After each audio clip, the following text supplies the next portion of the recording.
Hello, everyone, and welcome to another episode of Bound to Talk Football. I'm your host, Blake Walker. Paul Ayridge is beside me, coming off a flag. Nope, not flag football. Well, technically, it's flag football, an intramural football championship at the University of Northern Iowa. Paul, any thoughts, any words on what led you to your champion? You want a T-shirt? That's cool. Yep, we did. We're three-peating. We're all sophomores, so we're three-peating. Do you like? Is it just like? Are there any linemen, or is it just kind of a? It's a center. There's like one center, but they run routes. It's like 77. Gotcha. Are you a slot wide receiver, or what are you? Oh, I'm X. Oh, X wide receiver or slot. One of the two. You wear gloves? Yeah. Yeah, I feel like you have to. I rock double arm sleeves. Woo! I'm dripped up. Oh my gosh. Wow. Paul scored more last week or this week than Iowa will probably score against Minnesota. Think about that. Had 2 tutties this week. Yeah, he scored more than Iowa did last week. Oh. All right. Well, we got a stacked episode. We're only doing one this week because of our schedules kind of messing up. It's been a busy week. It's Thursday as we're recording this. This will come out Thursday night or just right after this. So that way we can get it out for Football Friday. It's playoff time, Paul. Finally, 8 players through 2A is in playoff form, and 5A through 3A have one more week left. We'll talk about that in a second. I guess we'll just jump right into the RPI. We'll start out with the top, and then we're going to pick games, but we're not going to pick every playoff game. Cade and the boys over at IA Sports are picking every game if you want an every game prediction. We just wanted to go with the games that look like they're going to be close and look like they're going to be close matchups. Some of them, aren't great. We won't lie to you, but we wanted to go through most of those. So let's run through the RPI. I'm going to read through them, just top 20, and then we'll give our thoughts on them. So we'll start with Class 5A. Southeast Polk at 1, Dowling Catholic 2, Bettendorf 3, Pleasant Valley 4, Waukee Northwest and Waukee at 5 and 6, Kennedy at 7, Ankeny at 8, Cedar Falls 9th, Iowa City High 10th, Sioux City East is 11th, Johnston 12th, Prairie 13th, Centennial 14th, Linn-Mar 15th, Davenport West is 16th, and then we hit the cutoff. Iowa City West 17th, first one out, Valley 18th, Urbandale 19th, Muscatine in 20th. Cool to see so many Metro teams in the top 8. Right now, if the playoffs were to start today, Southeast Polk, Dowling, Waukee Northwest, Waukee, and Ankeny would all be hosting home playoff games. Paul, what stands out after now we go into week 9? And this is it. I mean, if you lose and you're near the cutoff, you might get kicked out. And if you win and you're near the cutoff, you almost lock yourself in. What stands out to me, I'm surprised to see Sioux City East 11th. Yeah. Apparently they've been winning. I remember they lost at the beginning of the year. And Valley just outside. We know they're probably going to be in if they win this week.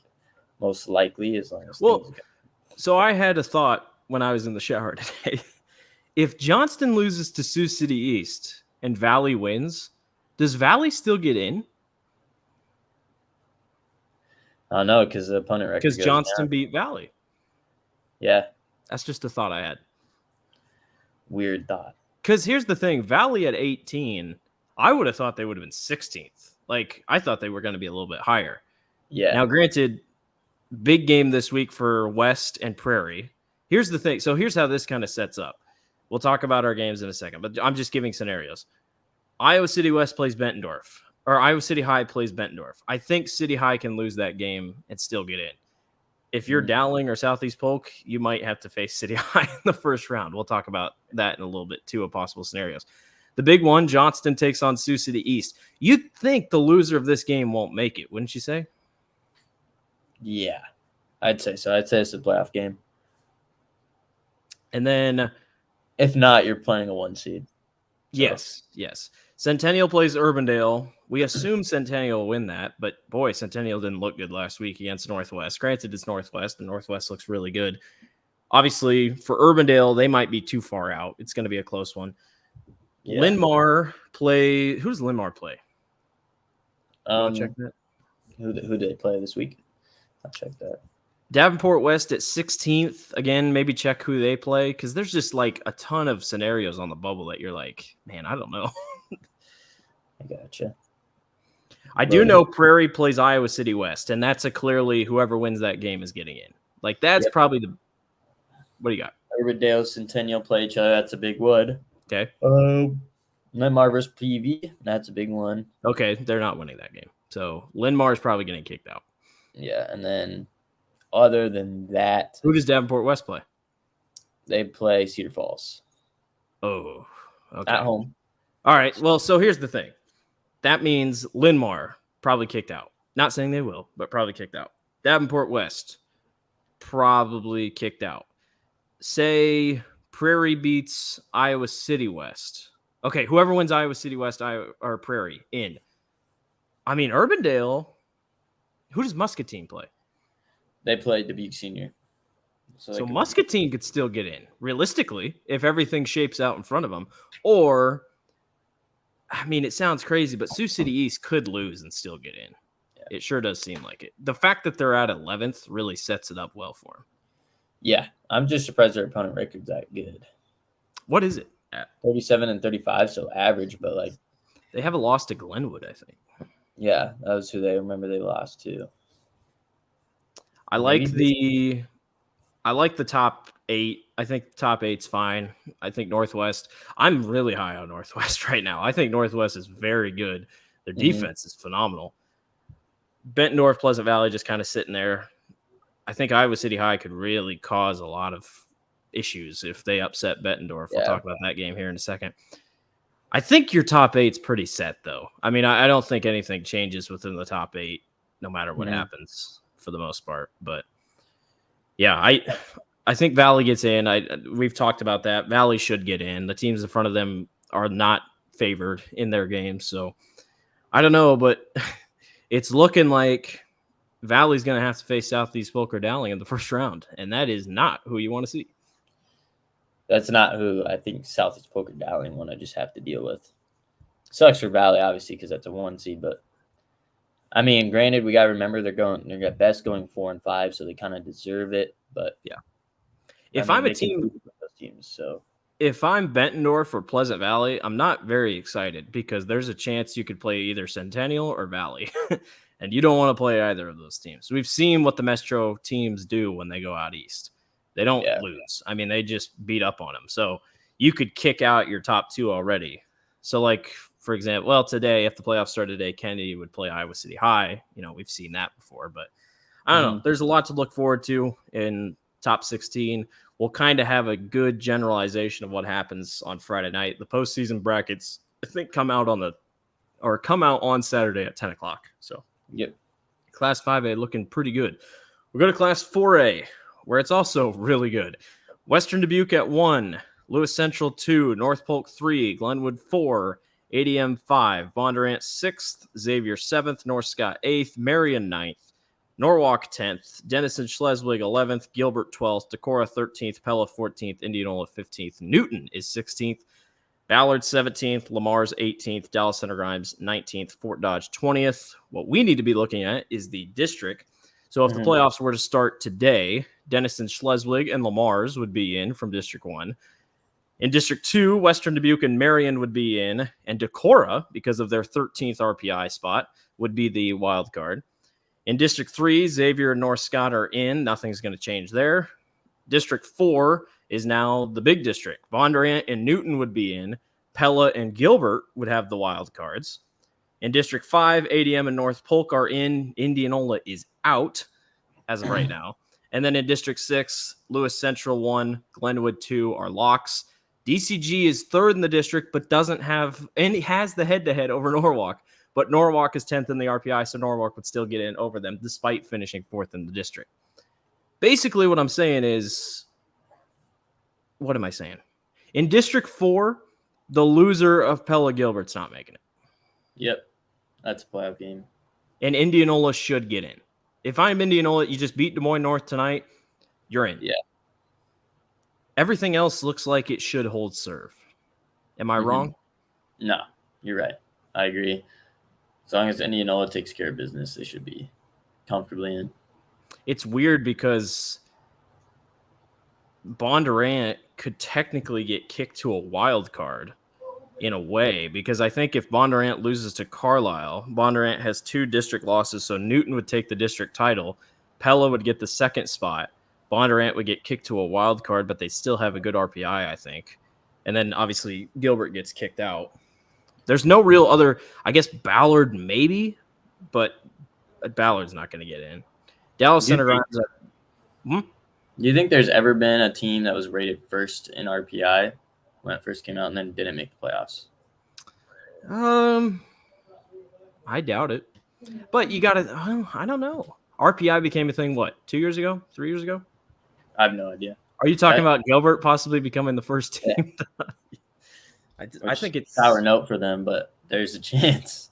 It's unfortunate for them because, granted, you create the schedule, so we can't go after them on that. But it's just how the schedule lined up. Like, you got the 3 best teams in your district on the back half of your schedule. I mean, that's unlucky. But yeah, I mean, clearly the RPI, it's not lying. It's the RPI is saying, well, you didn't play anybody. I mean, like, you just don't have any wins, and when you're losing, you're losing 40% opponent winning record. Yeah, which is just so not good at all. What really is going to get people mad about the RPI, if they're not already mad at it, is that if Norwalk in fact does get in, which they probably will, that will get in at 4th in their district, but not over DCG. DCG will finish 3rd in their district. They'll have the head-to-head over Norwalk, and they won't get in. And it stinks, but, Norwalk just has they've played better opponents, I guess. So really what we're learning, Paul, is schedule tough opponents in the non-conference or non-district portion of your schedule. Even if you lose, you're still probably in a better spot.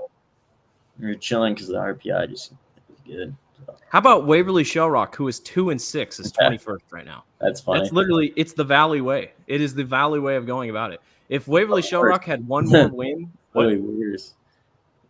They're flirting with it, and they're 2-6. Like that's That's the thing. If they had one more win, if they just would have taken one of those 4 games, we'd be talking about Waverly Shell Rock getting in at 4-5. That's insane. But clearly, as much as people try to joke, they're like, oh, just schedule cupcakes in the non-district. No, don't schedule cupcakes in the non-district. Schedule tough teams that'll help your RPI. If you win just one of them, we've seen good 4 and 5 teams with good losses make it. We're going to see it happen. So, I don't know. I don't hate the RPI. I like the wild card system, but in a way, I kind of wish it was just top 16 in general. Makes my job easier, but yeah, whatever. All right, last one. Any more thoughts on 4A? No, all good. 3A. We'll go to 3A where things get really spicy. Creston is number 1, Solon 2, Williamsburg 3. Mount Vernon jumps all the way up to number 4. I'm not sure what happened for Mount Vernon to jump to 4. I don't hate it, but Sioux Center at 5, Clear Lake at 6, Webster City 7th, Bishop Heelan is 8th. Excuse me. Humboldt 9, Nevada drops all the way to 10th, Assumption 11th, Independence 12th, Algona 13th, Harlan 14th, West Delaware 15th, Hampton Dumont Cal 16th, and then we hit the cutoff. MOC Floyd Valley 17th, Benton 18th, Grinnell 19th, and Fort Madison is in 20th. Here's how this shakes out, Paul. Hampton Dumont Cal plays Algona. Winner of that game is in. Pretty straightforward. Humboldt plays Webster City. Whoever loses doesn't get a home playoff game. Easy. MOC Floyd Valley has to beat Bishop Heelan to get in. If Bishop Heelan loses, I think they're high enough in the RPI, they're going to be fine. If MOC Floyd Valley loses, MOC Floyd Valley's out. Take Grinnell, for example. Grinnell is sitting on the outside looking in. Grinnell needs Hampton Dumont Cal to lose. They need MOC Floyd Valley to lose.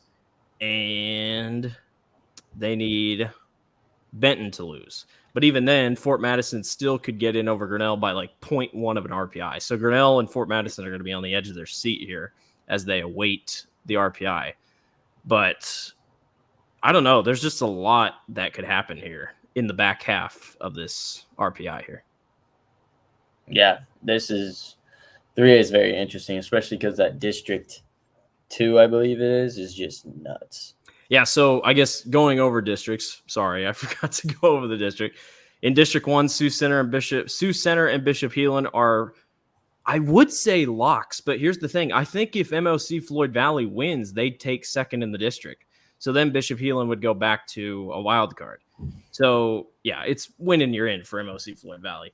District 2 is still just unreal.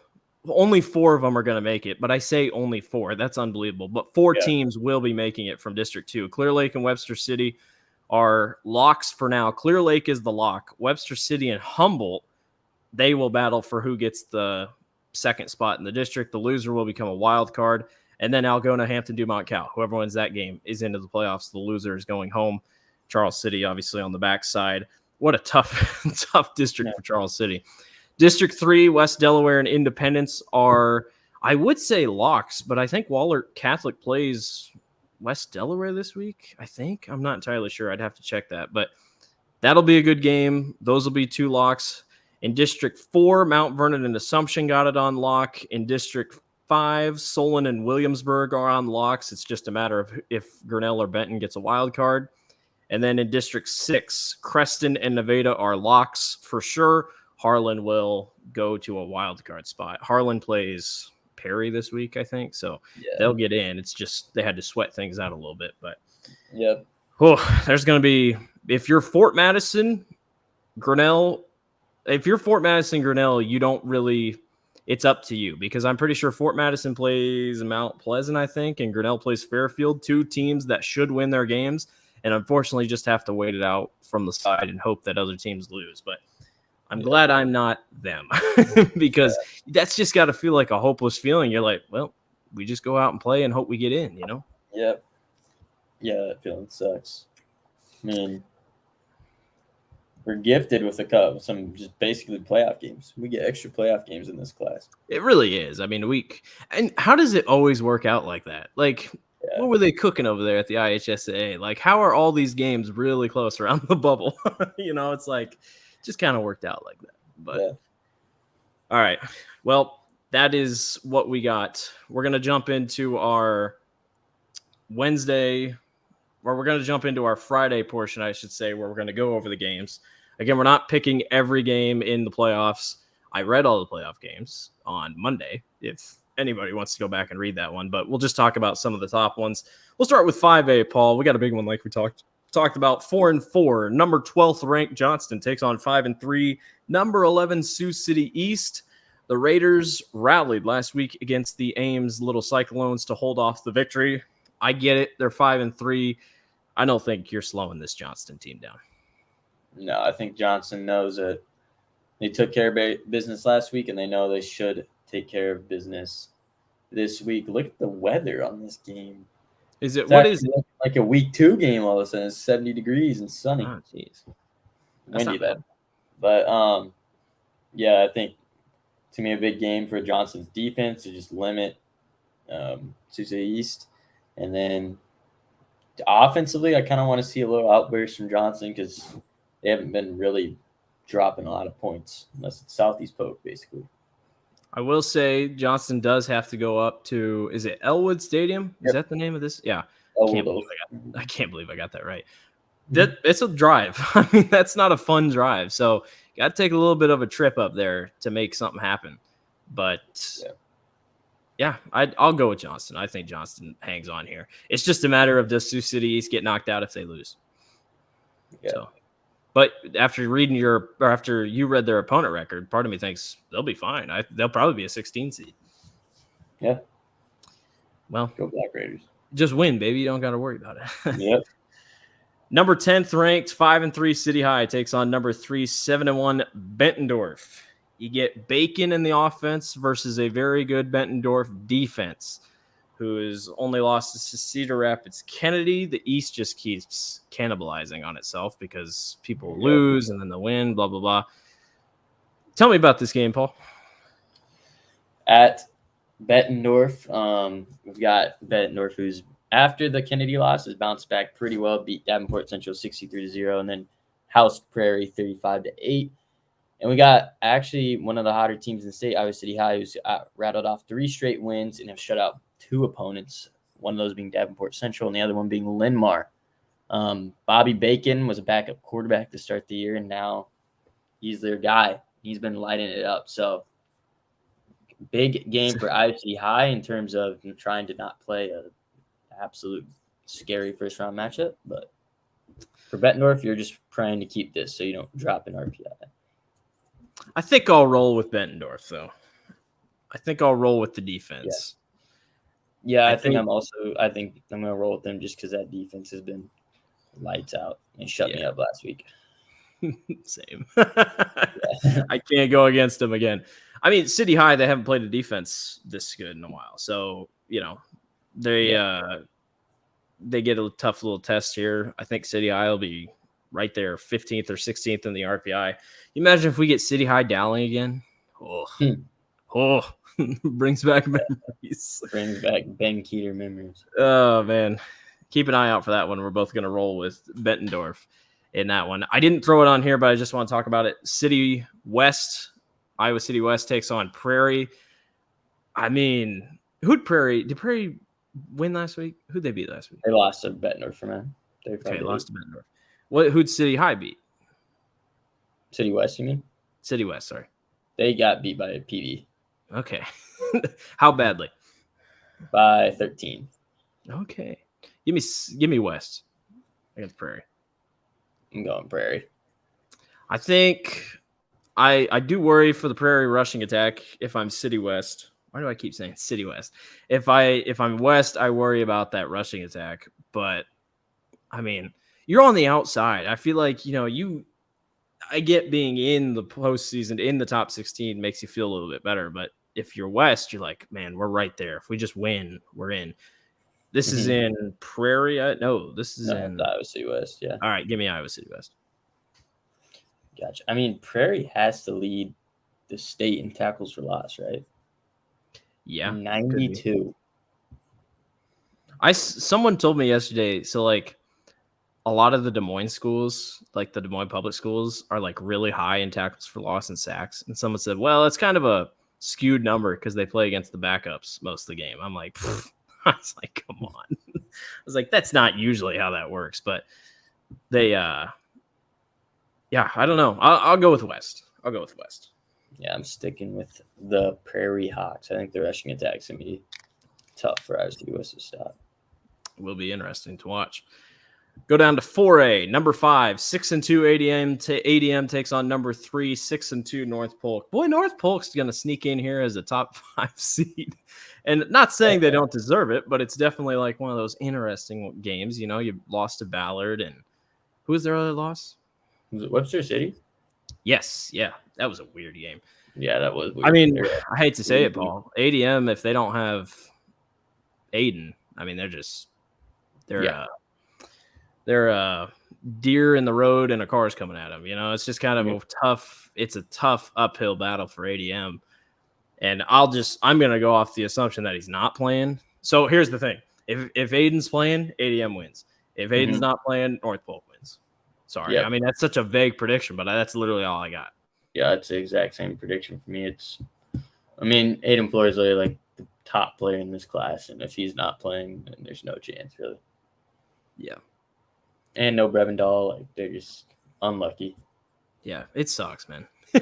Just flat out sucks. There's no other way around it. I hope he's okay. Part of me thinks maybe they're going to make the playoffs, so maybe they're just resting him. Yeah, that could be a possibility, or just taking every precaution. But we'll hope for the best. But it should still be a good game, I think. ADM got a week under their belt last week against Indianola and said, okay, here's what life is like without them both. How do you adjust? So, the big one, everybody's been circling this one. Number 14th, 5-3 Pella takes on number 12, 6-2 Gilbert. Pella coming off the upset win against Bondurant. Titus Cram did not play in the second half of that game due to an injury. We still don't know Titus's status either. I just know it wasn't great. Again, I assume he's not playing this week, but Pella was still up like 27-7. So this Dutch team is good when they turn it on. Luke Hardman's a dog. Pella's winning this game. Yeah. I'm very confident in Pella. I think Hardman's going to have a day. Here's the thing, though. If I'm Gilbert, turn this in. This is your playoff game. I mean, you got to be the most rowdy crowd you have ever had.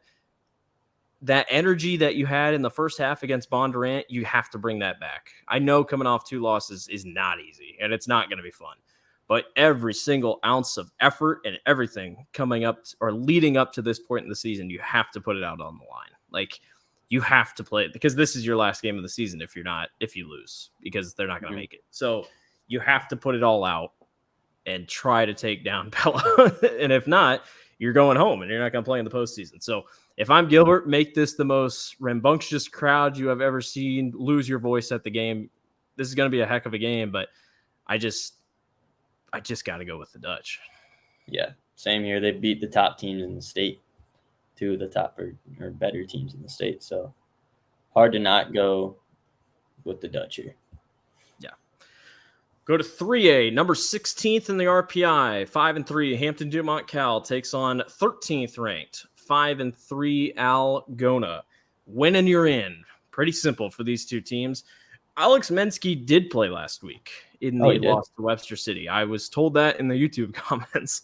So I guess that makes sense. That's weird. Go back and check that. Make sure they're see if they put stats in. This is a big game. I think Algona gets there's still no passing stats. Still no passing stats? Interesting. Nope. He threw a pick. 0 for 4. It says he threw the ball 4 times. Interesting. What happened this game? Did Alex just play a couple snaps and say, I can't do this? Did he just step off? Oh, this looks like the weirdest. Algona throws the ball. What happened? How many yards did they run for? 0 for 4 completion attempt. And then as a team, they rushed for negative 32 yards. What? No, 69 yards. What the heck? That's a weird pitch. 2.2 yards per carry. Mansky ran the ball 10 times for minus 17 yards. What's going on? Did they have positive yardage? I'm going to go on a little bit of a scouting mission real quick. Wow. Okay, while Paul's scouting what in the world happened in Webster City last week, or what happened last week, I'm going to talk about this game. Hampton Dumont Cal slips in a little bit here at the last couple of weeks of the season. I think they beat Charles City last week, whatever, something like that. But it's not going to be easy. I mean, obviously we've talked about Alex Mensky. This is a good team. Their defense clearly is not up to par. We've talked about that all year. They've been struggling on defense, gave up a lot, obviously, to Webster City, gave up a lot to Clear Lake. I'm still going to roll with Algona, though. I just think I got to go with the best player on the field, if that makes sense. I think this is going to be a really close game. I think Hampton Dumont Cal is going to be really solid, and it'll be a great game because you have a lot to fight for. But I got to give the advantage to the Bulldogs, a slight edge. But this will be a phenomenal game. Yeah, I'm going to rock with Algona. I think that last week, whatever happened, won't happen again. A glitch in the Matrix happened. Did you find anything? No. I'm trying to find highlights or something. I can't. I'll have to ask what happened. A glitch in the Matrix happened last week at Webster City. Algona turned into an 8-man team and tried to just hand the ball off every play. Or a low class. West Hancock. It's literally they turned into West Hancock. Yeah. Interesting. All right, 9th ranked 5-3 Humboldt takes on number 7 6-2 Webster City. Paul, I don't know who to pick in this game. This game is going to be so good. Both these teams are coming off unbelievable blowouts. Obviously, we don't know what happened in the Webster City game, but Humboldt's coming off a blowout win against Clear Lake. But we've seen Webster City be so good, and then they'll just fall flat the next week. I feel like they're the most inconsistent team in the class. Who are you picking? Because I don't know yet. I'm rocking with Humboldt. I think after that win against Clear Lake, who we thought was the best team in this district, I think that just has propelled me to rock with them. Obviously, the Algona wrecked Humboldt, so I think it's just one of those things where you can't do the whole this team won and compare it wins and losses. At Webster City will be tough. We've seen them get an upset or a big win there before against it was North Polk, I believe, right? So yes. Yeah, I just like Humboldt here. I think they're getting hot at the right time. They beat Hampton Dumont Cal and Clear Lake. These are two teams that love to run the ball. Yep. If I'm not mistaken. I'm pretty sure both teams really don't have any passing yards. Humboldt kind of throws the ball, not well, but it'll be interesting. I think the big thing is Humboldt's defense, how they're going to do it. Yeah. What has Humboldt given up in their last couple games, points-wise? 0 against Clear Lake and then 34 against Algona. That's when they got destroyed. But then they gave up 9 against Straw City, 7 against Hampton, New Macau, and then North Polk thrashed them. Man. That's why I was saying you can't do the whole comparison thing. I'll go Jackson Cherry. Give me Webster City. Senior night, go out and be great. Give me Webster City. I should have sent Jack to this game. Jack's going to ADM. It's a bad idea. I should probably tell Jack to go north. Tell him to go north. Yeah. Should be a great game, though. Phenomenal game. Number 17, MOC Floyd Valley takes on number 8, Bishop Heelan. MOC Floyd Valley 5-3, Bishop Heelan 7-1. You know, I'm a Grinnell guy through and through. Went to Grinnell, big Grinnell guy. Grinnell needs MOC Floyd Valley to lose this game if Grinnell wants a chance at the playoffs. MOC Floyd Valley, I don't think, is losing this game. I think MOC Floyd Valley gets the upset here because Bishop Heelan is good. I just feel like their schedule just has not been quite to par what is usual. I was surprised that they're still 8th. I mean, I understand it, but I like this Dutchman team. I think they're a pretty good team. I think they're going to be hungry on the outside looking in. Bishop Heelan shouldn't realistically be in, oh my gosh, we have to win mode. I think the Dutchmen get away with this thing and advance into the playoffs. I honestly don't mind that pick. I might have to agree with you. Big thing for me is, can MOC stop Bishop Heelan running the ball? It's main driver of their offense. They are 7.9 yards per carry, almost around 2,000 yards. That's my big thing for a team that honestly does do a good job of getting tackles for losses and sacks. I think that's big for MLC Floyd Valley. So I'm going to rock with them too. I think they're desperate. I like your analogy there. On the outside looking in. Might work. A lot of great games in 5A, 4A, 3A as we fight for the RPI and everything else to try to make it as your top 16 in. It's playoff time. We're going to go to Class 2A. We'll go through the first. I'll tell you which matchup it is. So we got 2 first versus 4th place matchups that stand off the page in Class 2A. We'll start with 5-3 Cherokee Washington taking on 6-2 Kemper Catholic. You got a Cherokee team, Paul, that runs the ball like no other team in the state of Iowa. And then you got 6-2 Kemper that loves to pass the ball like none other. I got to roll with Kemper, though. I feel like Cherokee just has slipped against the teams that are good. Granted, they're phenomenal football teams that they've lost to in their district. But Kemper's really – Kemper's won 6 straight, have they not?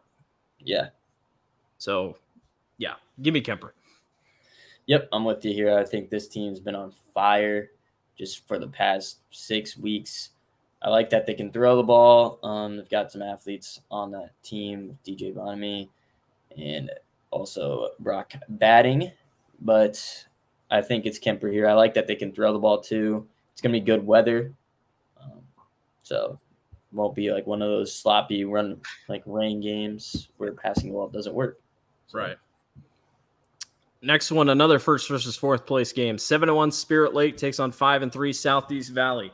I remember at the beginning of the season, I was very high on Spirit Lake. I have not turned my back on the boys. I think Spirit Lake is a very good team. Give me Spirit Lake. Only losses to Algona. I'll take that. I'm with you. You got any stats Spirit Lake in this one? They're at home, playoff game. Hard to pick against them here. What stands off the page for both teams? Give me a couple stat leaders. Caden Lunt is big for Spirit Lake, 1,433 passing yards, 15 touchdowns passing the ball. They've got Owen Alum. Wow. Not even going to try to pronounce it. Okay. Yep. 55 tackles, 7 TFLs. Southeast Valley lacks a little bit in the tackles department. And tackles for loss is pretty equal. 30 sacks for Southeast Valley, which just sounds ridiculous. Isn't that where Aaron Graves? I'm pretty sure Aaron Graves came from Southeast Valley. They won a championship with him, right? Yeah. Man, Southeast Valley won a championship. They beat Waukon, I think. Maybe the D-line coach at Southeast Valley needs a raise. Yeah, honestly. Aaron Graves and that, but they didn't miss a beat. Yeah, both teams are balanced, though. Like, these aren't teams that just run the ball or pass the ball. Pretty Spirit balanced. Lake can't be sleepy during this game. I think Spirit Lake wins, but it's, got to wake up. Got to show up. 2 more Class 2A games. This is our second versus third place games. 6-2 Western Christian takes on 5-3 Esterville Lincoln Central. So second is ELC is second in there. I was like Western Christian. Western Christian's only loss are to West Lyon and Central Lyon. East or Esterville Lincoln Central, I don't know who their losses are to. Is Owen Larson on the football team? I'm checking. I'm trying to pull the stats right now. I don't think so. But maybe he is. You'd think maybe being one of the best. Really? And of course really he is. 2,000 plus yards on the year, like 30 touchdowns. So, dude, don't get me excited for basketball. Owen Larson's gonna be tearing it up this year. Yeah, he is. 30. I still like Western Christian. Tough one to pick a little bit, but I'm gonna go with Western Christian as well. What's ELC's last 5 games? ELC beat Garner, Hayfield, Ventura, 43-7. Yep. Ventura. Forest City, they beat them 35-14. Spirit Lake is the team they lost to in this last 5. That was the one like they blew late. Like they were leading by a lot.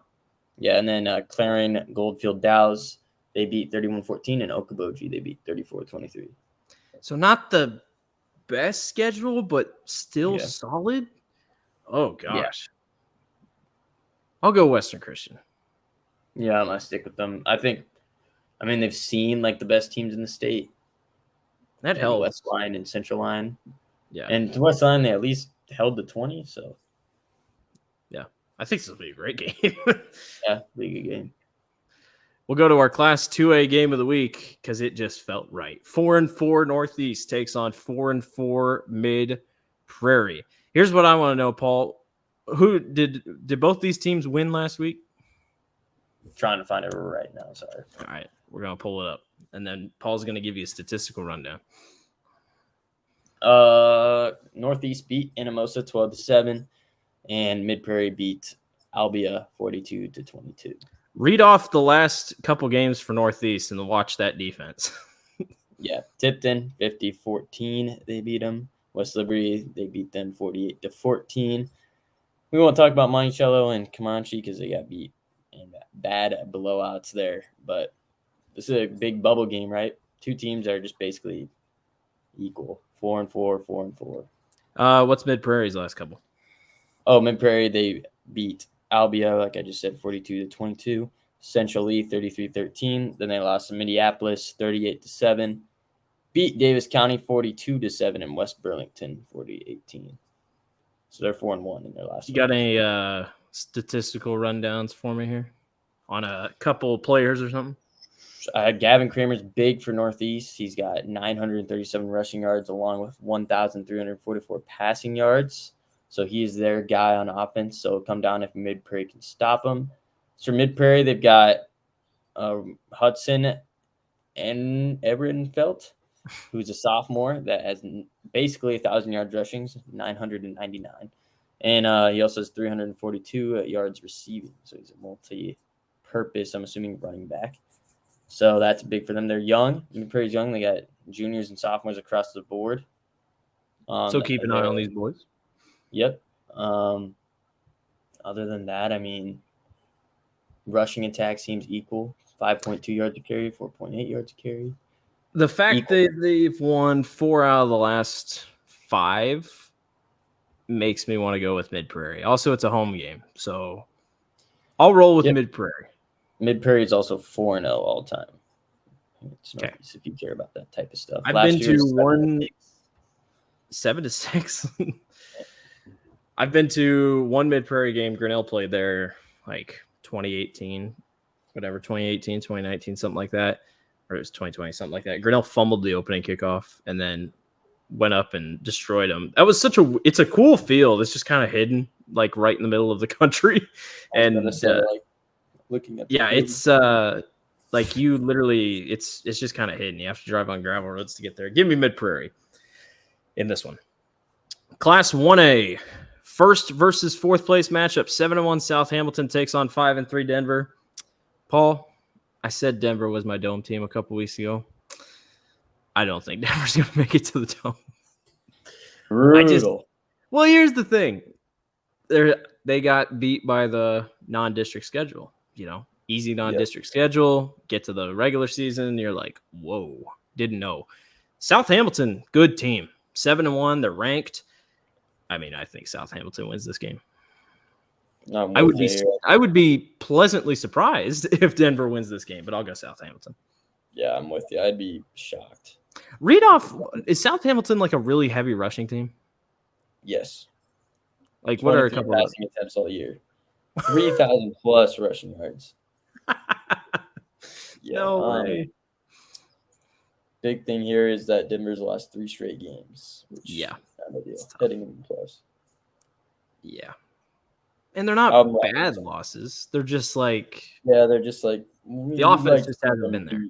You'd like to see them beat one of them. Yeah. Offense has not been there, though. Yeah. Gotta hang on, man. Gotta hang on. 5-3 AHSTW versus 5-3 Hinton. This is our Class 1A game of the week. Our second and third place matchup. Paul, we got more close teams. Pretty much an exact replica of Northeast and Prairie. What do you got on this one? Well, AHSTW has racked off 3 straight against Missouri Valley, Red Oak, and Shenandoah.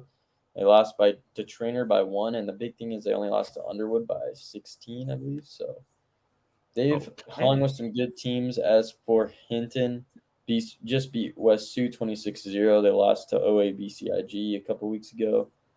A little more closer games on their end. Anything statistically, player-wise, stand out?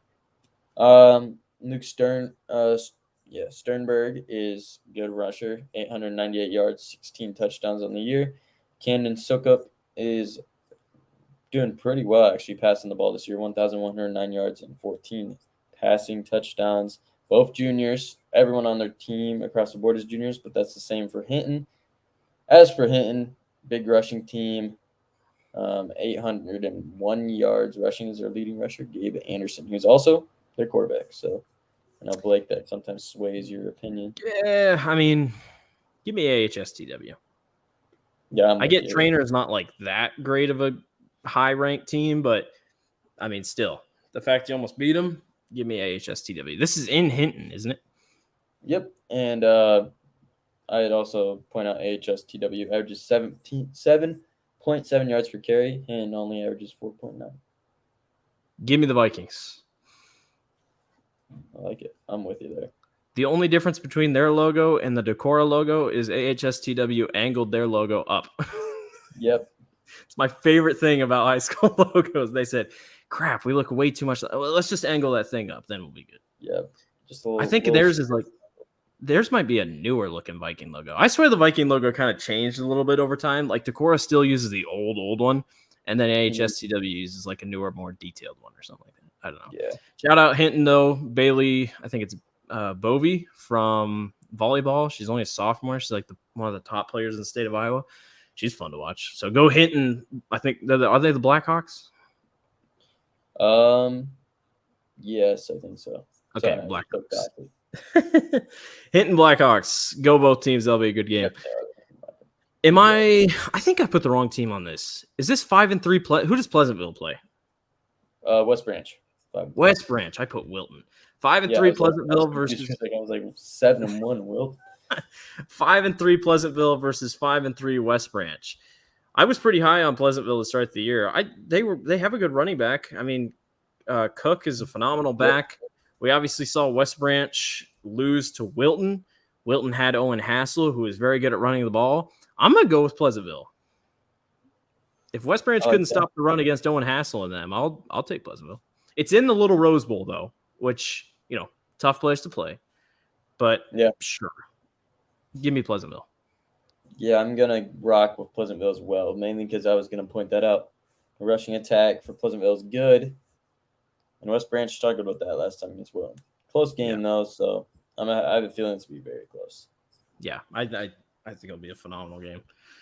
We'll go to Class A, the first versus fourth place game. 6-2 North Lynn takes on 8-0 Lisbon. This is our Class A game of the week.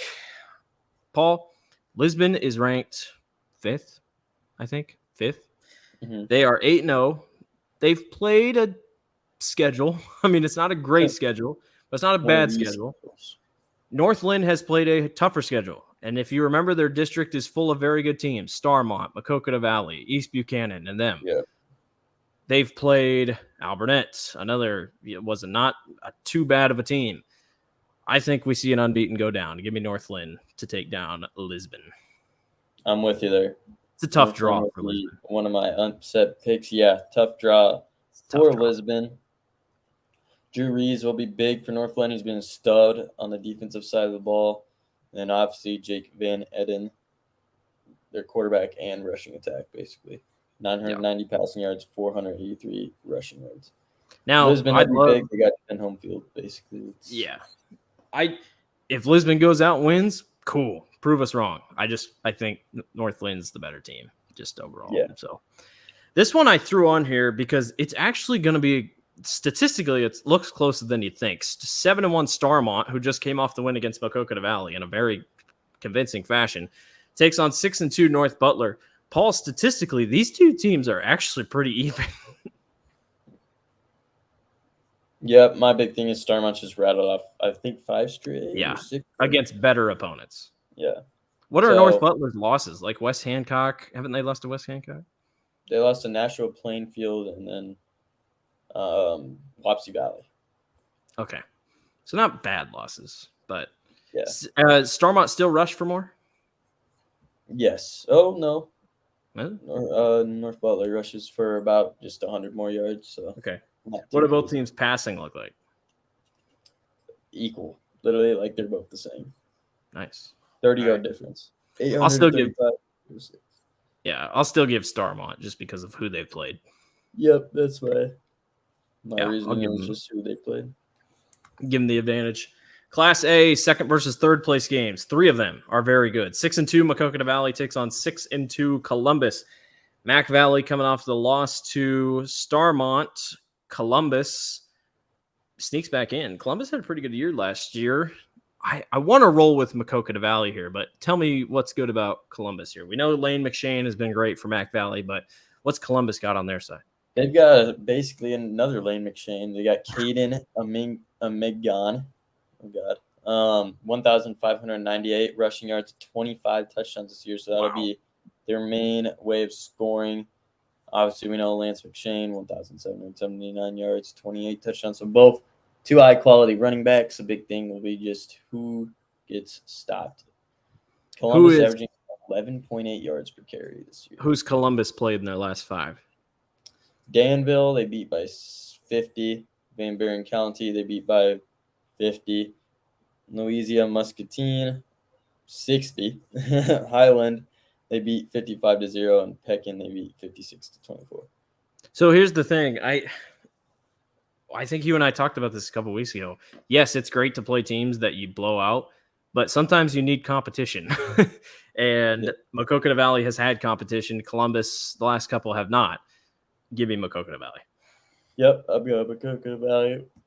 Teams that just don't have any competition throughout the year usually tend to struggle in this situation. Right. At Columbus, though, so they do have that in the back of the bag. But. Yeah, that is true. And they 6-2. Sorry. No, go ahead. They lost to Minneapolis and Lisbon, if you're wondering. So there's a good win for Lisbon.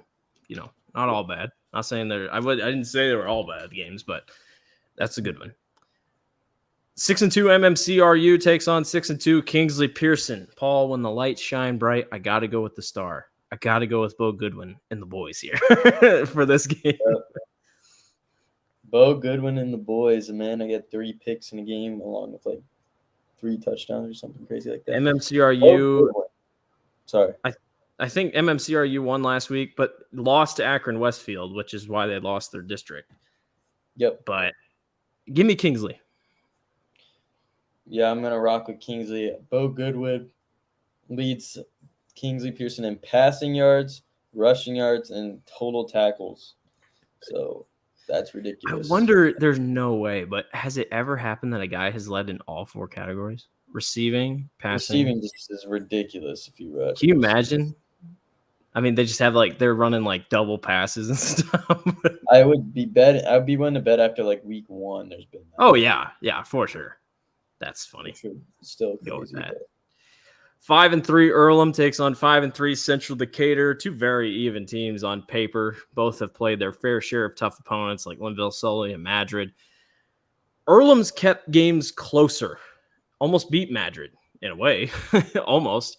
So I got to run with the Cardinals here. Well, granted, they're both Cardinals, I'm pretty sure. So I'm going to run with Earlham, the Louisville Cardinal ripoff logo version of Earlham. I'm going to go with Earlham to defeat Central Decatur here. Yep, I'm going to rock with Earlham as well. Obviously, I like Caleb Smith, 1,152 yards rushing this year, 21 touchdowns. He'll have to have a big game. Overall, I mean, yards per carry are big for me. Earlham's rushing for 7.1 yards a clip, and Central Decatur's only rushing for 4.5. Going to be interesting. I think also Central Decatur just throws a lot of picks. Yeah, turn the ball over a lot. Got to win the turnover battle. That's a big one. But so we're both going to rock with Earlham in Class A. Very nice. Last ones, we'll go to 8-player. We got 4 games to take a look at. We'll start with our third versus first place game. 6-2 Iowa Valley takes on 5-3 BGM. This game is going to be in the 60s. This game is going to be insane. I'll roll with Iowa Valley. I think they have a little bit more experience, and I think their defense can lock down just a little bit. Yeah, my big thing will be it's 2 underclassmen quarterbacks, which is interesting. What is Iowa? Is Iowa Valley's quarterback a junior? Freshman. Gosh, dang it. All right, maybe I take my pick back. Give me some other stats. What's gonna sway me? I mean, for me, I'm going with BGM just because Bo Burns has been on a tear this year. It's going to be a shootout. Give me the last 3 games for both teams. BGM beat Moravia 43-32, Melcher Dallas 98-0. Dear God. And then they lost to Gladbrook Rhinebeck 56-14. Okay. Which we know Gladbrook Rhinebeck's really good. It's kind of similar in a way. I mean, Iowa Valley beat Bella Plain 70-12, and then HLV 54-6, and then they lost to Winfield Mount Union 76-14. So it's like both teams have played like a crazy good team. You know what? BGM's coming off a big win against Moravia. Give me BGM. Yeah, I'm gonna go with BGM and Bo Burns. Okay, huge. 6-2 Janesville takes on 7-1 Bishop Garrigan. This game should be pretty good. I think Janesville's played a little bit tougher of a schedule, though, when I went down on it. They got a good attack just all across the board. Bishop Garrigan doesn't have that bad of a defense. I'm going to run with Janesville here. All right. I mean, I'm probably going to rock with just looking at some of the – honestly, kind of do like Janesville. Read me what you're seeing. I'm just looking at. I'm trying to get a. Dane Appleby is easily Janesville's best player. He leads them in tackles, leads them in rush yards, leads them in passing yards. As for Bishop Gargan, they've got a sophomore quarterback with around 1,000 yards and a pretty good running back with 13 touchdowns, Caden Rothler, and then Tate Forch is their quarterback. Tough. I mean, my thing here would be. Janesville gets a lot of tackles for losses, but Bishop Garrigan gets a lot of sacks. It's like a weird mix of stats here. Right. Overall, I mean, I'd say Janesville is probably a little bit better stats. So I'm gonna go with Janesville. Attaboy.